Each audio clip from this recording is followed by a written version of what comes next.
Alrighty, chicos, bienvenidos a tu último episodio del cuarto del año. Last one of the quarter, last one of the year, guys. Here we are with our yogo verbos. Okay, this is the last episode, the very last concept, grammatically speaking, that you'll be learning for the year. You did it. Okay, so here we go.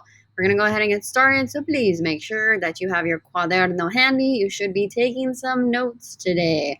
Please make sure you upload a photo of those notes to Google Classroom to ensure that you have done it, okay? So this right here, guys, we're going to go ahead and get started. Doesn't take too much. You kind of already know some of these, so just go ahead and write the title, Yogo Verbos. Don't forget to write the date, and remember, this is the last one of the quarter, so soak it in. Here we go. Yo, bro. Again, just one in the office, guys, because that's what I do. The irregular yo. You already know 5 verbs with the irregular yo form. Okay, so just kind of brainstorm for a second. In the end puzzle, go ahead and write out any ones you remember that have an irregular yo. Now, here are some of them, guys. Decir, we learned a couple weeks ago. Decir, to say or to tell. So, digo, I say, I tell. See, digo is irregular in the yo form because of this G. Remember, because of the G. Conseguir, you also learned a few weeks ago. Conseguir goes to consigo. And what does that mean? What would consigo mean? I get or obtain. Muy bien. Okay, I get or I obtain. Again, we have a G there. Keep that in mind. Seguir is going to go to sigo. Sigo. Again, we learned all 3 of these together a few weeks ago. Seguir going to sigo, which means I follow, I continue. Are we seeing a pattern here? And then the last 2 that you already know, we actually learned them in quarter 3. Quarter 3, we learned tengo, which means I have. And the last one, vengo. Vengo from I come. See, vengo, that's where we get I come. So again, notice, guys, these all have G's in them. What was the title of these notes? Yogo verbos. See, so you already know 5. I'm going to teach you a few more today, but these are the 5 that you already know. Hay 5 más. Que wow, que wow. There are 5 more, guys. Just 5 more verbs that are irregular in the yo form. Okay, but we already know these, so here we go with our new verbs. First one is hacer. Repítame. Hacer. Hacer means to do or to make. And you have seen this verb. Okay, I've thrown this verb at you a few times in questions. Today we're going to learn how to conjugate that verb. Hacer means to do or to make. The second verb is poner. Repítame. Poner. Poner.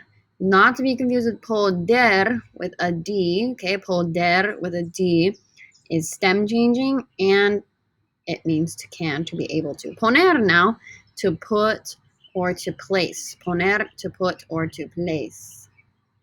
Third one, salir. Salir means to leave. Okay, salir means to leave. Different from ir, okay, ir, the IR, to go. Salir, though, is to leave.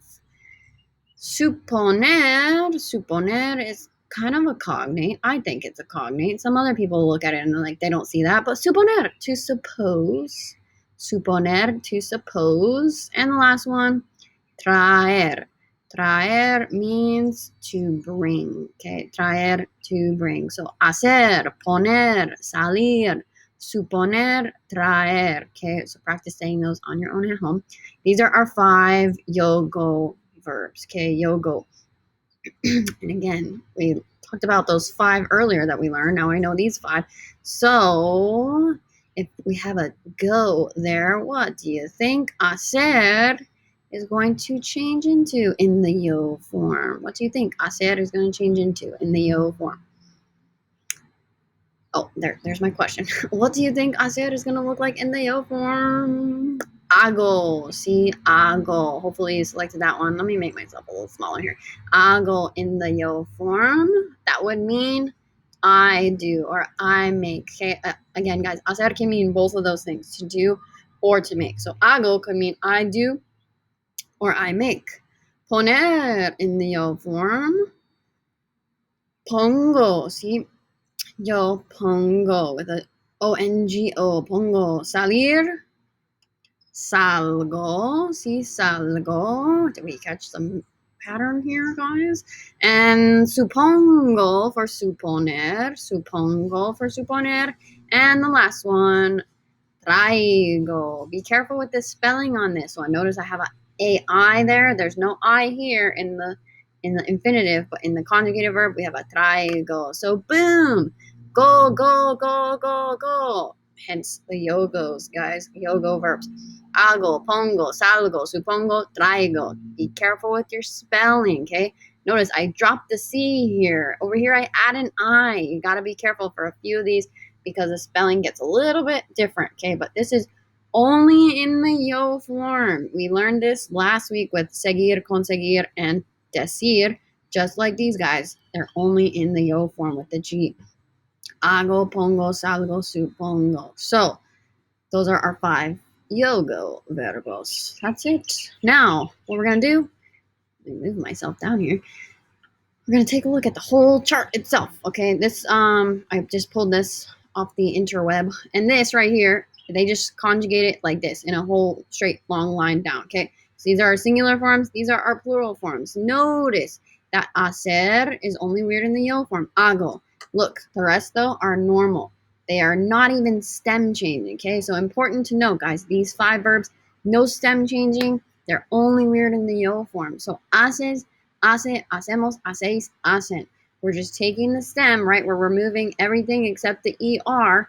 And we got as, that's our stem. We're using that all the way through. The only one that we're not using as is with hago. See the G right there. That's why these are special, because they're only weird in the yo form, okay? So, using this rule of thumb here, we are going to try poner. So what I would like for you to do is select the correct conjugations of poner. What would be the conjugations of poner? All 6 of them. Pongo, pones, pone, ponemos, ponéis, ponen. See, pongo is the one with the G. That's the only one that's weird. Pones, pone, ponemos, ponéis, ponen. See, poner. So I put, you put, he put, she put, we put, they put, to place, to put, whatever. Okay. Salir. Now, salir. Let's try out salir. Salgo, sale, sale, salimos, salís, salen. Don't say sail. Don't say sail. Okay, salgo, sale, sale, salimos, salís, salen. Practice saying them at home to yourself too. Again, remember, no stem change. Nothing crazy. The only thing that's crazy is the yo form. So you go ahead and you try out suponer. Suponer would look like supongo, supone, supone, suponemos, suponéis, and suponen. This one's kind of long, but look, it's the same pattern, right? The only thing that's weird is this G. The rest follow that supon. You're going to use that supon throughout the whole thing. And last one, traer, traigo, traes, trae, traemos, traéis, traen. Okay. These are ER and IR verbs. So notice the only one with the emos ending is this guy right here. See, emos. The rest of them are emos, emos, emos, a's, and e's. Okay, remember AR, ER, and IRs. Don't get them confused, guys. Don't get them confused. But this right here, these are all of your conjugations. So if you want to pause the screen and write them out, you can. Otherwise, just put a mental note. It's just our regular conjugations except for the yo form. That's it. We shall move on. Clicking that. Poner is a special one. It can mean to put or to place, but poner can also mean to turn on a household appliance, okay? Specifically, a household appliance, guys. You don't know household appliances yet. You will, though, in Spanish, too, to turn on. So, if I say, Carlos pone la radio, obviously, radio is a cognate. Carlos turns on the radio. See, pone. Notice no G because it's Carlos. See, not I, but a he. Carlos pone la radio. Turn on the radio. This is not to turn off, though, okay? Only turning on a household appliance. Yo pongo la televisión. You know televisión. Yo pongo la televisión would mean I turn on the television. You got that right. See, or the TV is also fine. To turn on, okay? Very simple, but poner, to put or to place, can also mean to turn on. Only household appliances.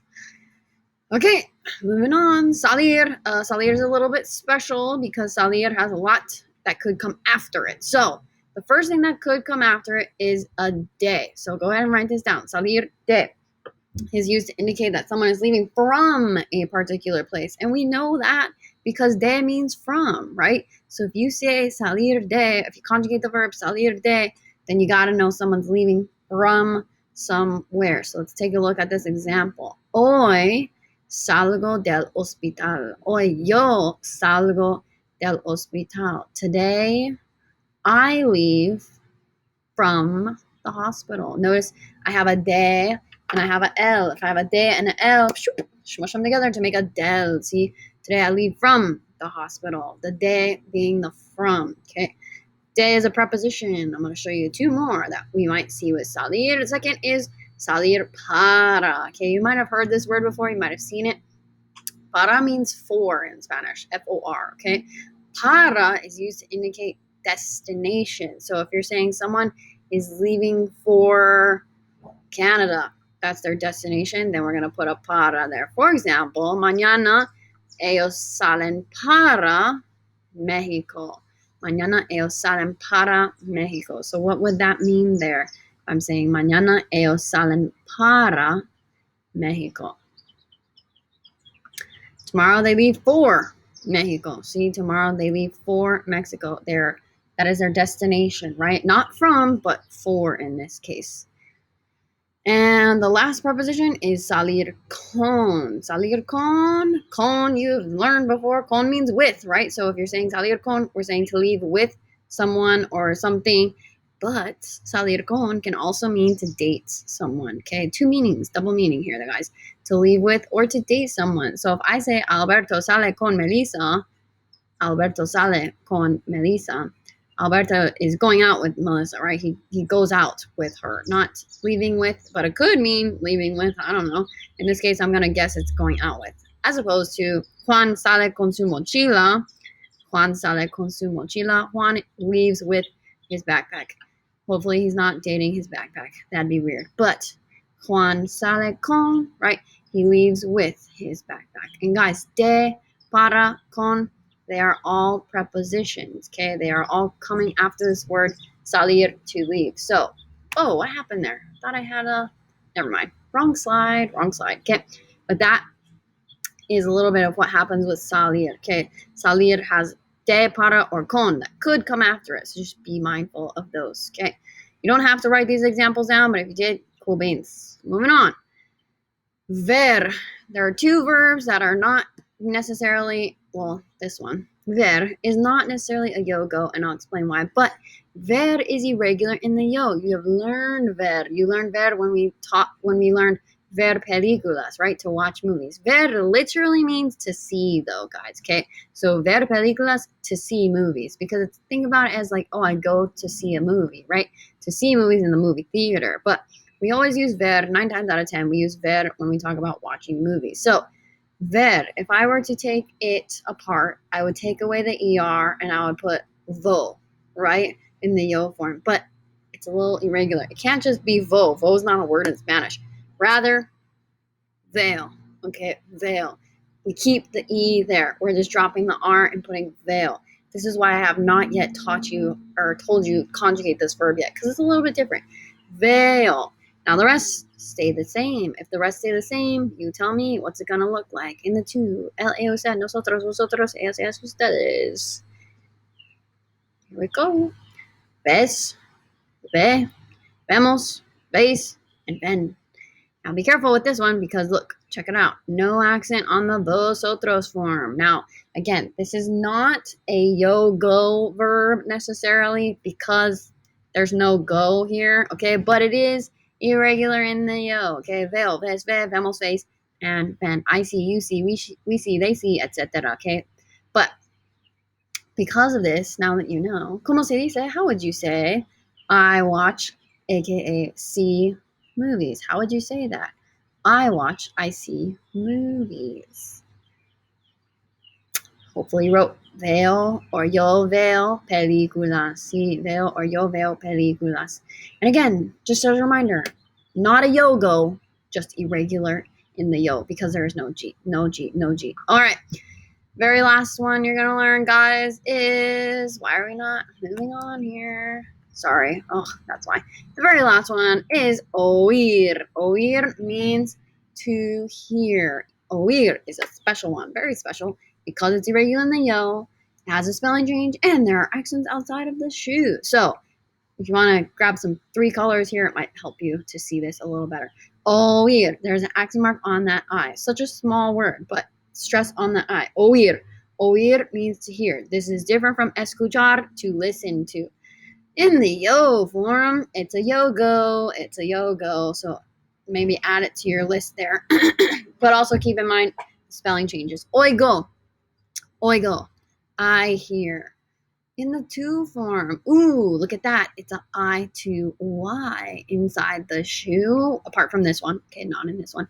Oyes, oyes. And some of you might have heard this word before. You might have heard your abuelita saying oyes or oye, see? In the L-E usted form, oye, see, oye. It's like, hey, listen here. Like, getting your attention, see, oye.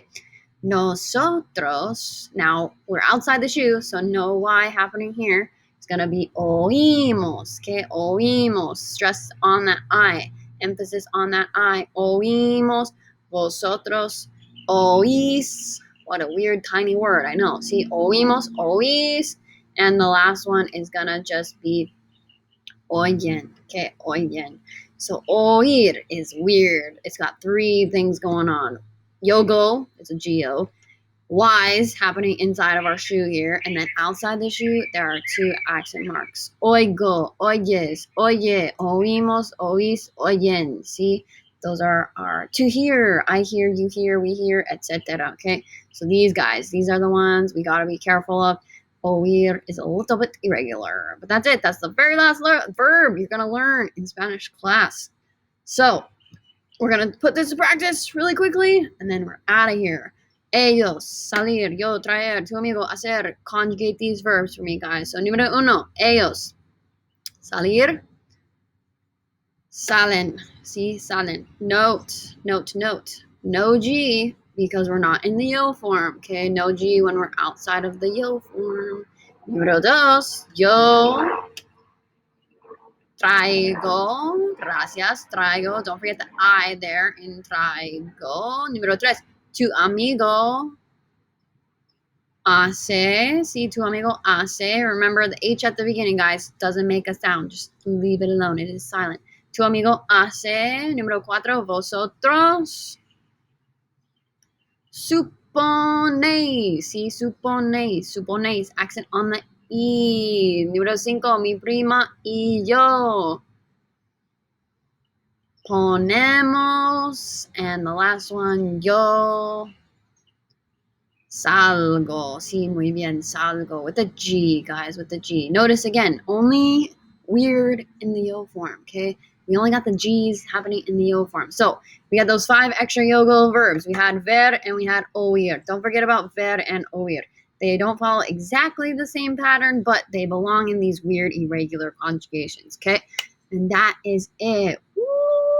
You just finished the last I puzzle of the year. If you have any preguntas, guys, please make sure you write them in this question right here. Otherwise, don't forget to upload a picture of your notes to Google Classroom, and I will see you next week. Nos vemos pronto. Adiós.